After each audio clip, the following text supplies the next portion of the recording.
Okay, let's talk for just a second about the difference between equations and identities. So, we're studying identities, which, if you haven't noticed, happen to look a lot like equations, but there is a distinct and special difference that you need to be aware of. So, we have sine x equals 0, and sine squared equals 1 minus cosine squared x. One of these is an equation, and the other one of these is an identity.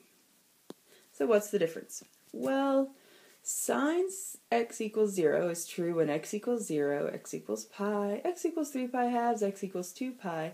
It doesn't work for x equals pi halves or x equals 3 pi fourths. Does not work.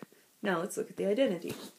Well, this identity is going to work for x equals 0, x equals pi fourths, x equals pi sixths, x equals 3 pi halves, and anything else you could possibly guess at. Any x value is going to work for that identity.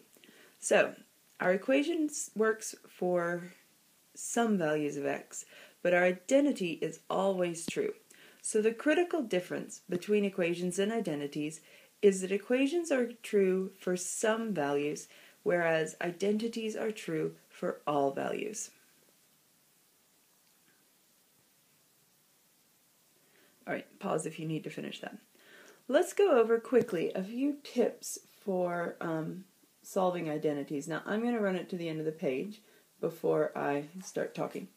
Tip 1. Work with one side at a time.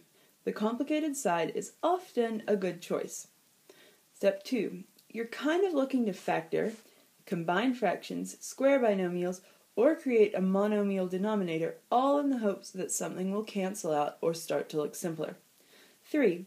Look for those basic identities. You're going to use them a lot. And 4. When at a dead end, convert to sines and cosines. Or as you've heard me say, when in doubt, just convert to sines and cosines. You may find somewhere to go.